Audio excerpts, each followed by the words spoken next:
Le 2 janvier 2026, à Saint-Tropez, l'église Notre-Dame de l'Assomption est pleine à craquer. Caméras, flash, regards embués. Les figures de la République se mêlent aux anonymes. Tous sont là pour rendre un dernier hommage à Brigitte Bardot. Mais dans ce théâtre de larmes et de souvenirs, un homme se tient debout, seul, en retrait. Visage impassible, costume sombre, aucun mot, aucun geste. Il regarde le cercueil se refermer sur la femme qu'il a mise au monde, mais jamais accueillie dans sa vie. Nicolas Jacques Charrier, l'unique enfant biologique de Brigitte Bardot, l'ombre d'un fils oublié. Pendant plus de 60 ans, il n'a rien dit, rien écrit, rien revendiqué. Et pourtant, il était là, au premier rang, ce jour-là. Et si ce silence n'était pas une absence, mais une condamnation ? Et si ce qu'il n'a jamais dit était bien plus fort que tous les mots ? Tout commence dans le Paris effervescent des années 1950. Brigitte Bardot, jeune actrice montante au charme ravageur, devient rapidement une icône nationale, voire internationale. Sa beauté solaire, sa moue rebelle, sa sensualité assumée font d'elle un mythe vivant. En 1959, à l'âge de 25 ans, elle épouse Jacques Charrier, acteur également en pleine ascension. La France les adore, les suit, les idéalise. Mais derrière les photos parfaites, la réalité est tout autre. Très vite, Bardot se sent piégée.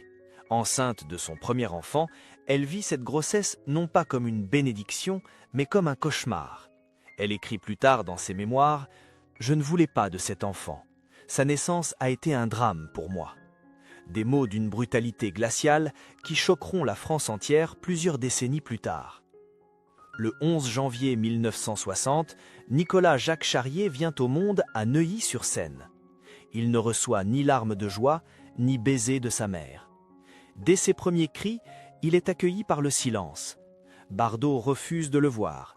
Elle est absente de l'état civil. Elle fuit la maternité comme on fuit une scène de crime. Jacques Charrier, bouleversé mais déterminé, prend les rênes seul. Il élève seul leur fils après leur divorce, à peine 2 ans après la naissance de Nicolas. Dans les années qui suivent, Bardot embrasse la liberté avec frénésie. Elle tourne, voyage, aime, crie haut et fort son rejet de la maternité. Nicolas, lui, grandit dans l'ombre d'un nom qui fait rêver le monde, mais qui ne lui appartient pas.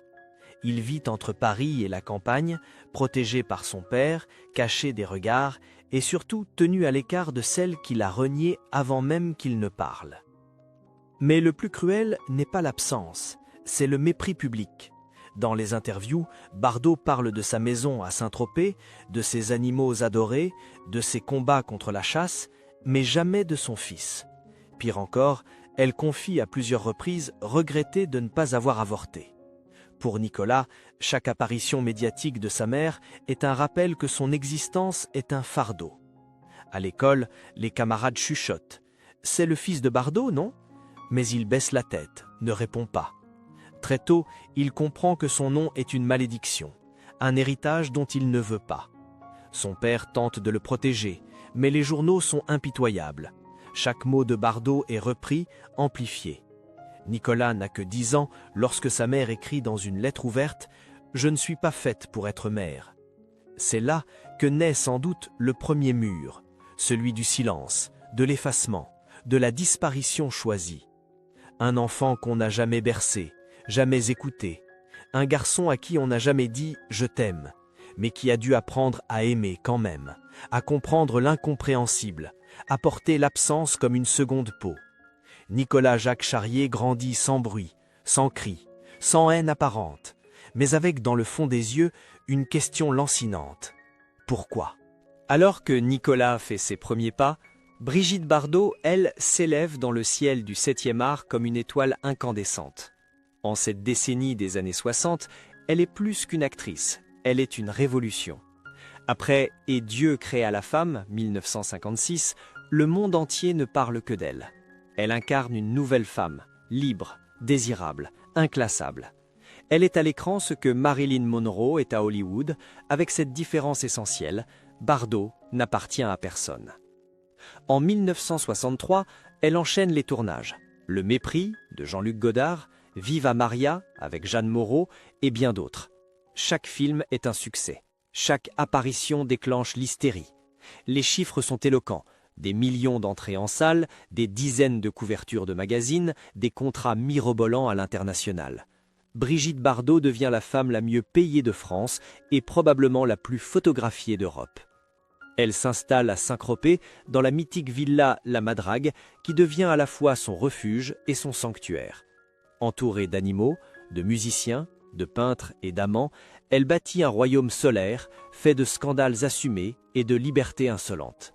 Elle est partout, sauf auprès de son fils. Nicolas n'apparaît jamais dans les articles. Il n'est pas invité au tournage, aux soirées et aux vacances à Saint-Tropez. Il est tenu à l'écart, volontairement effacé. Brigitte Bardot ne le mentionne pas, même dans ses discours les plus intimes. Pour la presse, elle est l'égérie des années yéyé, la muse des photographes, la sirène française. Mais jamais la mère. Plus les projecteurs brillent, plus l'ombre autour de Nicolas s'épaissit. En 1973, à seulement 39 ans, Bardot décide de mettre un terme à sa carrière. Une retraite surprise qui déstabilise l'opinion publique. Mais pour elle, le cinéma n'a plus rien à lui offrir. Elle se tourne alors vers la cause animale, devenant une militante radicale et respectée. Elle fonde la fondation Brigitte Bardot, dénonce l'abattage, la chasse, l'expérimentation. Elle devient une autre icône, celle de la compassion animale. Et là encore, le contraste est saisissant. Elle dépense des fortunes pour sauver des phoques, adopte des chiens par dizaines, mais n'adresse pas une lettre, pas une visite, pas un geste à son propre enfant. En public, elle parle d'inhumanité envers les animaux. En privé, elle perpétue un silence glacial envers l'être humain qui porte son nom. Le succès continue pourtant à envelopper sa vie comme une armure dorée. Elle publie ses mémoires, accorde des interviews retentissantes, multiplie les prises de position choc. Tout est assumé, tout est théâtralisé. Brigitte Bardot ne s'excuse jamais. Mais quelque chose commence à fissurer cette image parfaite. À mesure que le temps passe, les questions deviennent plus insistantes. Pourquoi Bardot ne parle-t-elle pas de son fils? Où est-il? Que pense-t-il?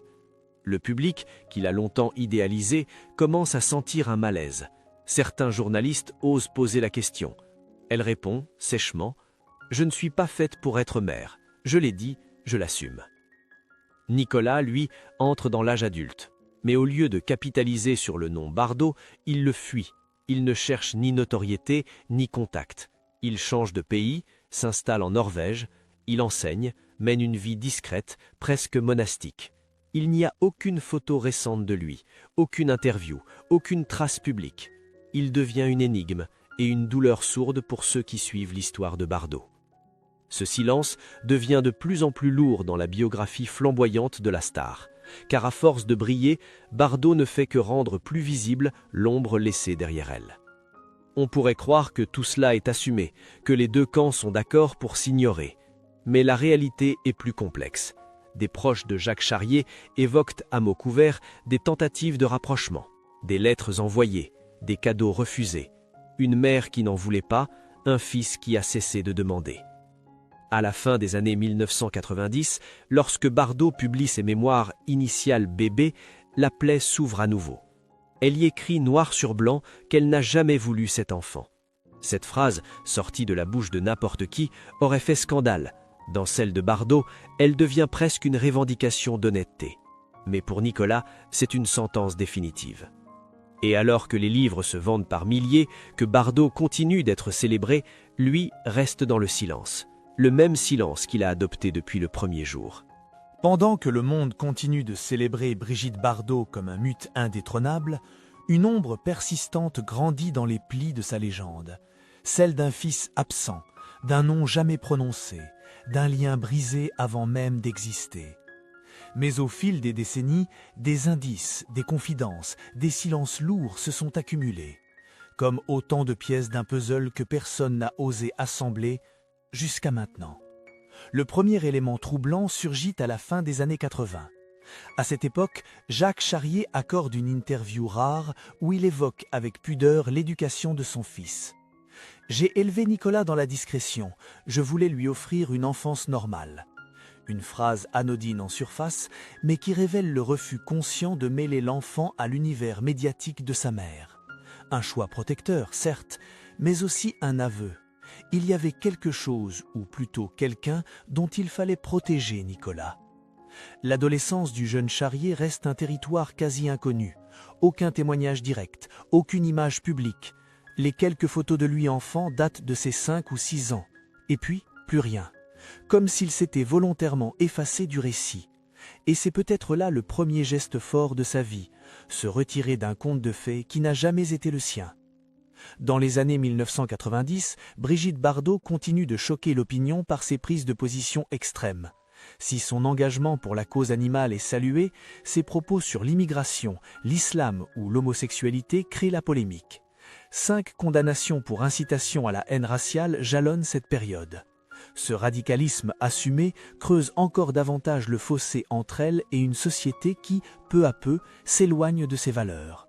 Mais ce que peu savent, c'est que Nicolas aurait lui-même été blessé par ses prises de parole. D'après un témoignage recueilli en 2018 par une journaliste norvégienne spécialisée dans les célébrités expatriées, un collègue universitaire de Nicolas aurait confié « Il est très discret, mais quand le nom de sa mère revient dans l'actualité, on sent une tension. Il change de sujet, il ne veut pas être associé à elle. » Ce rejet n'est pas une simple réaction de distance, c'est, selon certains proches, le fruit d'années de douleurs rentrées, de questions sans réponse, de lettres restées sans retour. Un autre indice réapparaît en 2003, année où Bardot publie un nouvel ouvrage, Un cri dans le silence, où elle revient, encore une fois, sur son dégoût de la maternité. Elle y déclare « Avoir un enfant, c'est comme être enchaîné. Je ne regrette pas de m'être libérée. » Cette phrase, reproduite dans la presse, choque, mais au lieu d'une réaction de Nicolas, c'est le vide. Aucun droit de réponse, aucun communiqué, seulement le mutisme, encore. Mais dans ce silence, les témoins s'accumulent. Une ancienne amie de la famille, restée anonyme, a raconté à France Dimanche en 2010 « J'ai vu Nicolas pleurer une seule fois. C'était après la publication d'un article dans lequel Brigitte disait qu'elle n'avait jamais ressenti de lien maternel. Il ne criait pas, il ne cassait rien, il pleurait en silence. Et puis il y a cette photo, unique, étrange, presque dérangeante. Nicolas et Brigitte côte à côte lors d'un shooting organisé quand il avait à peine 3 ans. Il regarde l'objectif avec curiosité, elle sourit, mais sans le regarder.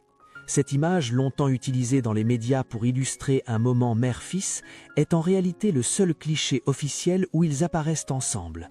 Une image figée, factice, sans chaleur, qui en dit plus que 1000 confessions.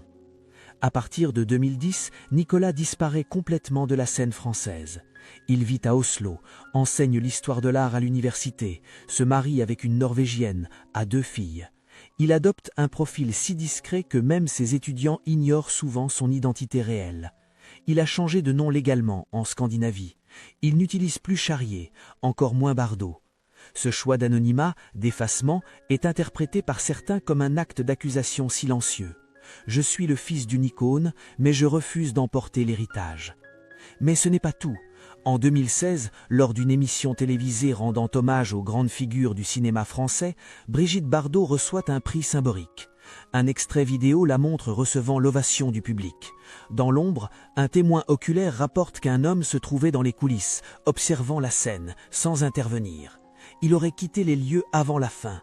Selon certaines sources journalistiques, cet homme n'était autre que Nicolas. La question se pose, pourquoi être là mais ne rien dire? Pourquoi ne pas lui parler, même après tant d'années?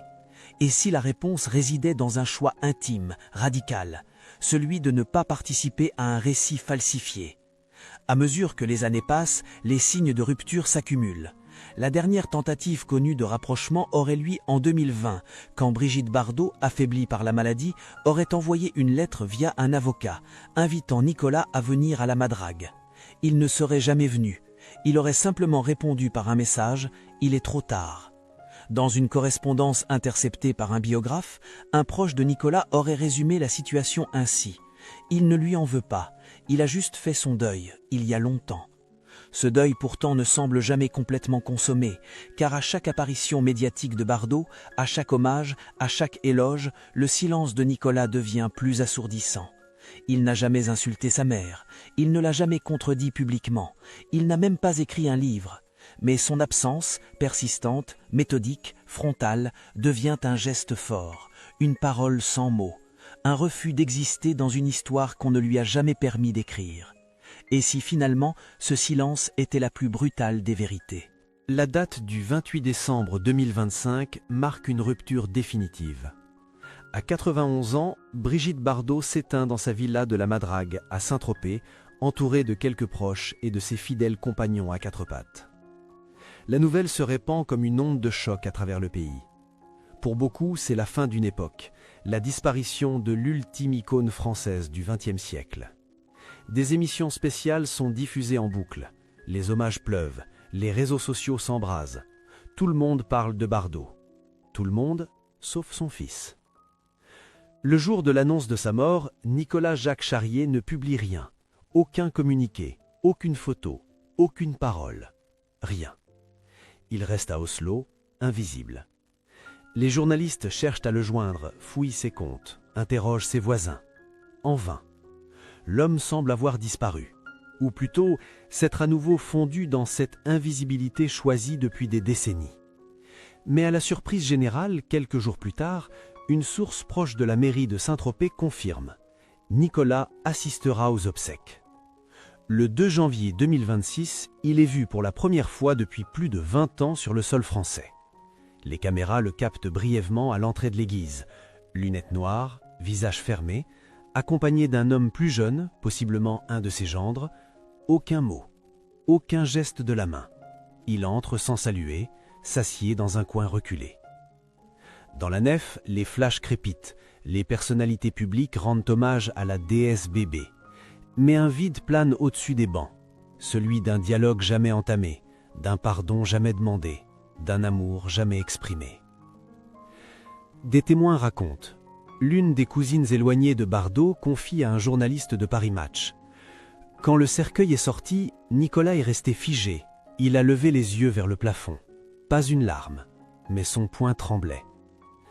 C'est un moment suspendu, presque irréel.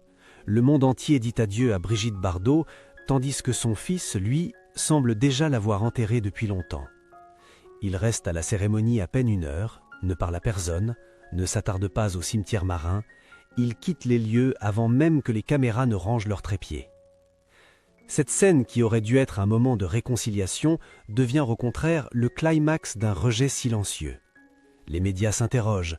Pourquoi n'a-t-il rien dit? Pourquoi ne lui rend-il aucun hommage? Pourquoi n'a-t-il pas brisé le silence, ne serait-ce que pour dire adieu? Mais ce que peu savent, c'est qu'avant même la mort de Bardot, un dernier événement avait définitivement refermé la porte entre eux. En septembre 2025, 3 mois avant son décès, Brigitte Bardot, affaiblie mais lucide, avait enregistré une dernière vidéo pour sa fondation. Un message émouvant dans lequel elle remercie ses soutiens, déclare vouloir partir en paix et évoque « les seuls êtres qui m'ont aimé toute ma vie, mes animaux ». Là encore, aucune mention de Nicolas. Comme si, même face à la mort, elle persistait dans ce refus de reconnaissance. Ce détail, diffusé sur les chaînes nationales, aurait profondément touché Nicolas. D'après une source universitaire à Oslo, il aurait réagi en disant simplement « Elle est fidèle à elle-même, elle ne changera jamais ». Et c'est là peut-être que réside la clé de cette absence de deuil public. Il n'y a rien à pleurer lorsque l'on a été exclu du récit dès le premier chapitre. L'opinion publique commence alors à se diviser. Certains admirateurs de Bardot dénoncent l'attitude froide de son fils. D'autres, au contraire, le défendent. Comment pleurer une mère qui ne vous a jamais reconnu? Les débats enflamment les réseaux sociaux. Des hashtags apparaissent. Hashtag justice pour Nicolas. Hashtag bébé la mère oubliée. Hashtag silence assourdissant. La presse People s'empare du sujet, fouille l'héritage, interroge les proches, relance le débat sur la maternité et la célébrité. Mais Nicolas, fidèle à sa ligne de conduite, ne répond toujours pas. Un ancien avocat de Jacques Charrier résume la situation dans un article publié par Le Monde. Nicolas n'a jamais voulu s'exprimer car il n'a jamais voulu faire partie du monde de Brigitte Bardot. Il n'était pas son ennemi, il était simplement en dehors. Et dans ce « en dehors » se niche toute la tragédie. Car même à l'heure du dernier adieu, aucune main ne se tend. aucun mot ne tente de réparer. La mort, au lieu de réconcilier, scelle définitivement la fracture. La femme que la France pleure, l'enfant qu'elle a oublié. Deux destins, deux solitudes parallèles, jamais réconciliées. Et dans cette église, sous les ors du mythe et les chants funèbres, un homme se tient debout, droit, silencieux. Il ne crie pas sa douleur, il ne réclame rien, mais il est là. Et ce simple fait, sa présence muette, crie plus fort que tous les discours. Il aura fallu attendre la mort de Brigitte Bardot pour que les mots, longtemps retenus, commencent à émerger. Pas de communiqué officiel, pas de livre explosif, pas d'entretien sensationnel, mais des fragments disséminés ici et là dans le sillage d'une vie de silence. 3 semaines après les obsèques, un journaliste norvégien, Lars Nystrom, publie un article discret mais bouleversant dans un média local d'Oslo. Il y évoque une rencontre fortuite avec Nicolas Jacques Charrier, survenue 2 ans plus tôt, dans le cadre d'un colloque universitaire sur l'art européen. L'entretien n'était pas enregistré, rien n'était prévu. Mais à un moment, en aparté, le nom de Bardot est venu sur la table. Lars raconte « Je ne savais pas qu'il était son fils, je l'ai appris par hasard en voyant une note biographique. Quand je lui ai demandé s'il était apparenté à Brigitte Bardot, il m'a répondu « Je suis son erreur ». Cette phrase, courte, tranchante, contient en elle toute la douleur d'une existence mise de côté.